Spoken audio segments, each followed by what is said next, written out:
Your question. First question వచ్చేసి what is Rakshabandhan? అంటే రక్షాబంధన్ మనము ఎలా సెలబ్రేట్ చేసుకుంటాం, ఎందుకు సెలబ్రేట్ చేసుకుంటాం?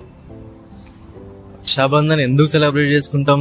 అసలు రక్షాబంధన్ అంటే ఏంటిదని అంటే మన యాన్సెస్టర్స్ నుంచి ఇది ట్రెడిషనల్ గా వస్తుంది కాబట్టి సెలబ్రేట్ చేసుకుంటున్నాం.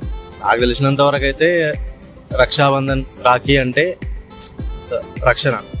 ఈ రక్షాబంధన్ అనేది ఓన్లీ బ్రదర్స్ అండ్ సిస్టర్స్ మాత్రమే చేసుకునేదా, లేకపోతే ఎవరైనా చేసుకోవచ్చా? ప్రతి ఒక్కరికి బ్రదర్స్, ఇప్పుడు ప్రతి ఒక్కరికి బ్రదర్ కి సిస్టర్ ఉండాలని లేదు, సిస్టర్ కి బ్రదర్ ఉండాలని లేదు.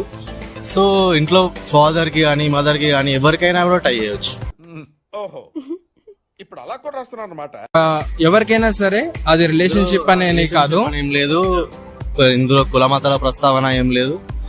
ఎవరైనా ఎవరికైనా కట్టొచ్చు. ఏ మతంలో అయినా కూడా ఇది ఉంది.